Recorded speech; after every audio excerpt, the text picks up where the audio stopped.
Շնորհակալություն, հարգարժան գործընկերներ, ներկաներ, պարոն նախագահող, հարգելի գլխավոր դատախազ, քննչական կոմիտեի ղեկավար, հատուկ քննչական կոմիտեի հարգարժան ղեկավար, այսօր մենք ըստ էության արձանագրում ենք մեր երկրի իրավապահ համակարգի, դատական համակարգի վախճանը, որովհետև Մարդու իրավունքների եվրոպական դատարանի սեպտեմբերի 18-ի որոշումը, վճիռը ուղղակի արձանագրում է համատարած անգործությունը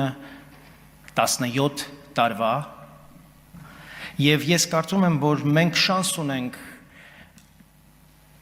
սեպտեմբերի 18-ի վճիռը դարձնելու նաև փոսից այդ համակարգը դուրս բերելու հնարավորություն ու ես շատ պիտի ուզեի, որ այս լսումները նաև ծառայեն այդ նպատակին։ Մենք այսօր այստեղ ենք պետության, բարոյականության դատաստանի առջև կանգնելու համար։ 17 տարի մենք բոլորս, որպես համակարգ, խուսափել ենք ըստ էության պարզ ճշմարտությունից։ Ասելու, որ Հայաստանի Հանրապետությունը գնդակահարել է Հայաստանի Հանրապետության քաղաքացիներին։ Դատարանը, ըստ էության, Մարդու իրավունքների եվրոպական դատարանը հաստատեց ոչ միայն կյանքի իրավունքի խախտումը, այլև ասաց, որ 17 տարի մեր երկրում չի եղել արդյունավետ քննություն, պետությունը չի կատարել իր պարտքը, պարզելու, թե ով է հրաման տվել, ով է կրակել, ով է սպանել եւ ով է թաքցրել։ Այս վճիռը հայելի է, որի մեջ մենք տեսնում ենք կոնկրետ անուններ՝ նախագահ Քոչարյան, վարչապետ Սերժ Սարգսյան, գլխավոր դատախազ Աղվան Հովսեփյան, ոստիկանապետ, պաշտպանության նախարար, գլխավոր շտաբի պետ, ամբողջ պետական համակարգը։ Եվ իհարկե ազգային ժողովի նախագահ, կոալիցիան այդ օրվա քաղաքական մեծամասնություն, Բարգավաճ Հայաստան կուսակցություն, Հայեղափոխական դաշնակցություն, Հանրապետական կուսակցություն։ Եվ օրինաց երկիրը հետո եկավ։ Մարդու իրավունքների եվրոպական դատարանը ըստ էության առանց անուններ նշելու սահմանում է պետության պատասխանատվությունը։ Իրավական, քաղաքական եւ բարոյական իմաստով սա նշանակում է մեկ բան. 2008 թվականի իշխող վերնախավն ամբողջությամբ պատասխանատու է պետական մեքենայի կազմակերպած սպանությունների, խոշտանգումների, ապօրինի կալանավորումների եւ դրանց բողոքարկման համար։ Ժողովրդավարական պետությունները վաղուց անցել են նման փորձությունների միջով եւ ձևակերպել մի շատ պարզ սկզբունք։ Այն երկրները, որոնք առերեսվել են ժողովրդավարության, սահմանադրական կարգի եւ պետական հիմքերի դեմ գործած հանցագործությունների հետ, հստակ պատասխանել են։ Մարդասպան ռեժիմները չեն կարող իշխանության վերադարձի իրավունք ստանալ։ Չեն կարող վերադառնալ եւ պետությունից մեզնից թալանած փողերով մասնակցել ժողովրդավարական գործընթացներին, վերադառնալու եւ ժողովրդավարությունը ջախջախելու եւ մեր ապագան կործանելու համար։ Գերմանիան, Ֆրանսիան, Լեհաստանը, Չեխիան, Ռումինիան եւ Մոլդովան ուղղակի ապացուցում են այդ իրողությունը։ Այս բոլոր օրինակներում կա մեկ նույնական տրամաբանություն։ Պետությունները հստակ անուններ են տալիս ժողովրդավարության եւ պետության թշնամիներին եւ անհնար դարձնում նրանց քաղաքական ռեինկարնացիան եւ ռեաբիլիտացիան։ Հիմա հարցը մեր առաջ է. ինչ ենք անում մենք Մարդու իրավունքների եվրոպական դատարանի այս վճռից հետո։ Մենք գիտենք, որ 2008-ի մարտի 1-ին բանակը, ոստիկանությունն ու ուժային կառույցները առանց օրինական հիմքի ներգրավվել են քաղաքական բռնաճնշումների մեջ, տապալվել է սահմանադրական կարգը, ազգային ժողովը հետին թվով քվեարկել է այդ հակասահմանադրական որոշումների օգտին, դատախազությունը, դատարանները տարիներ շարունակ փակել կամ քողարկել են գործերը։ Այս ֆոնին ասել, որ հաջորդ խորհրդարանում չպետք է լինեն Քոչարյանին եւ Սերժ Սարգսյանին առաջնորդած քաղաքական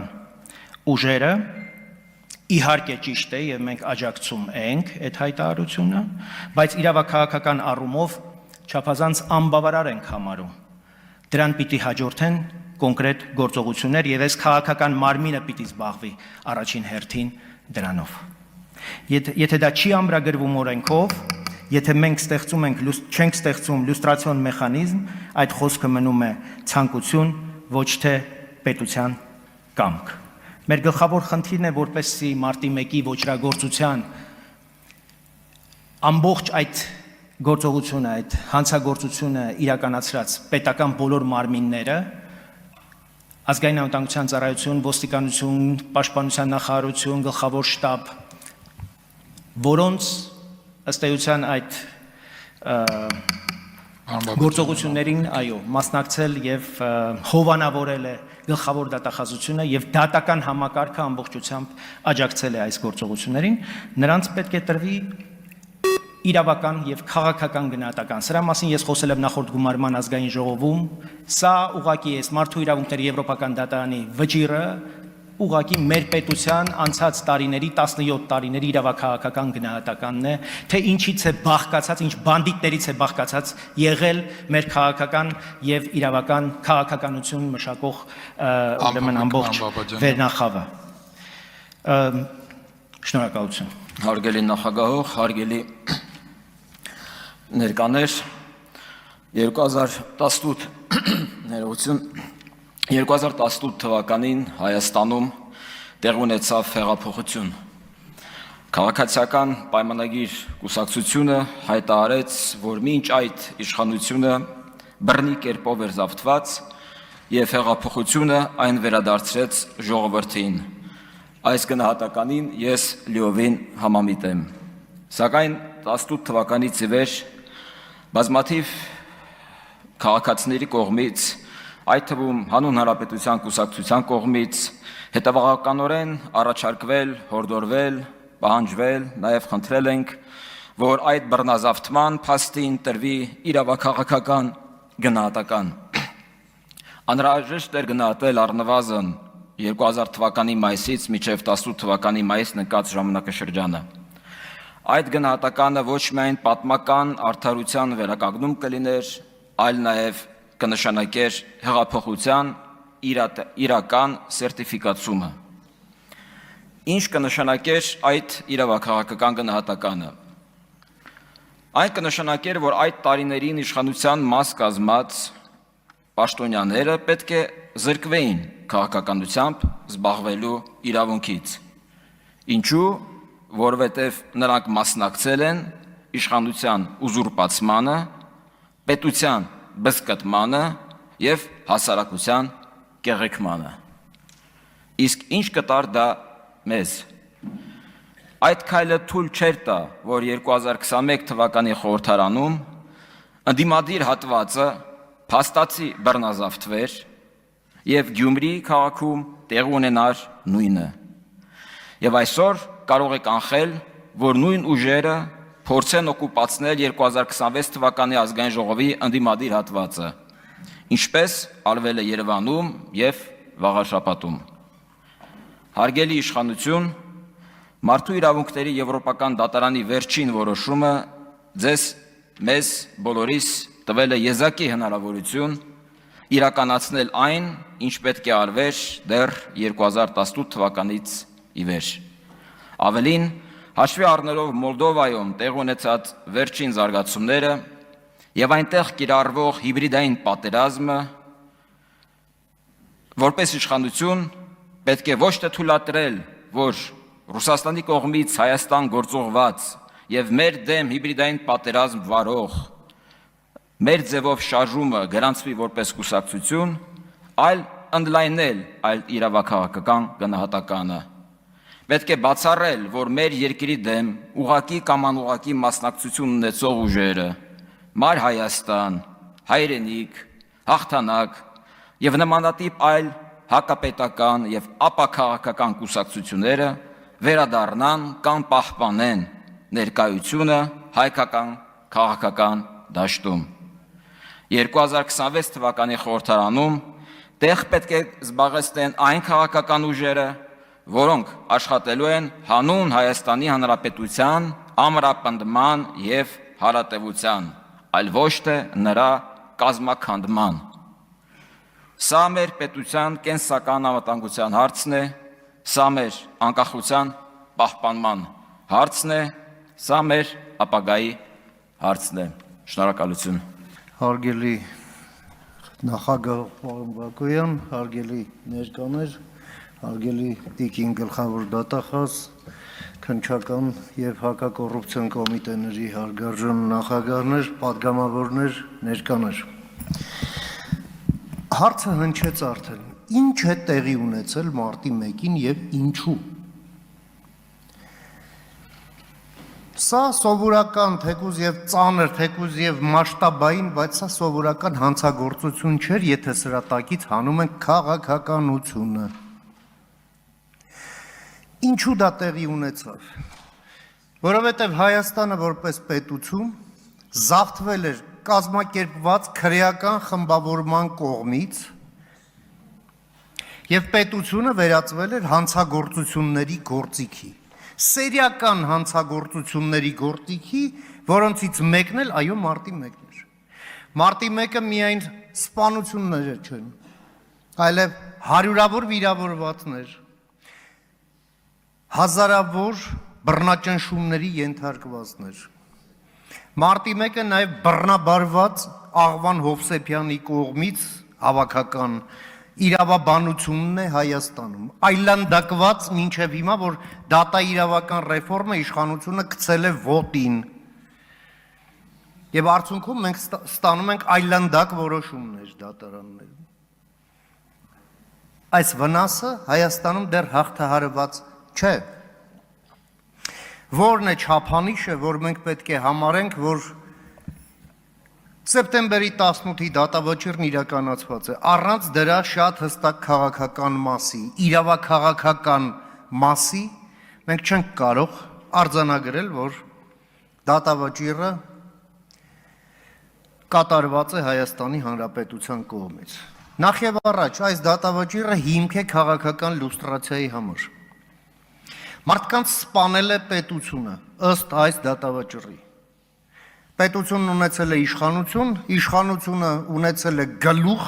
եւ ունեցել է քաղաքական ֆասադ, հանձինս կուսակցությունների ՀՀԿ, ԲՀԿ դաշնակցություն,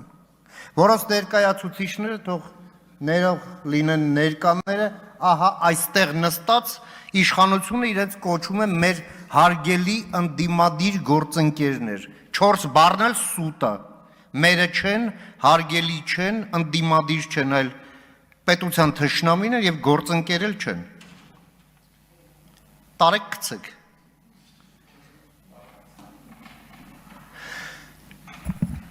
Անհրաժեշտ է,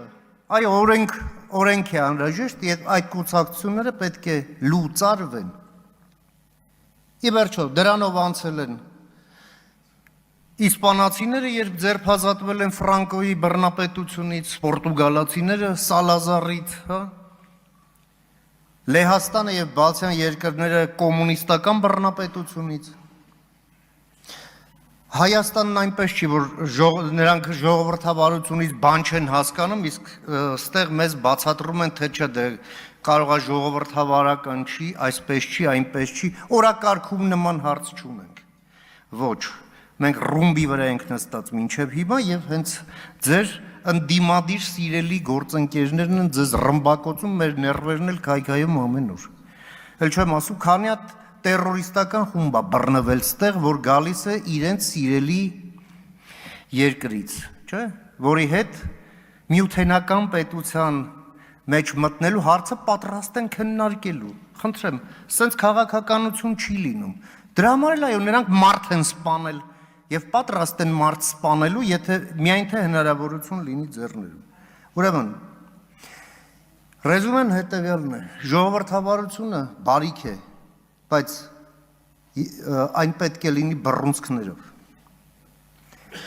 Ժողովրդավարություն նշանակում է ուժ, ժողովրդավարություն նշանակում է կարգ, ժողովրդավարություն չի նշանակում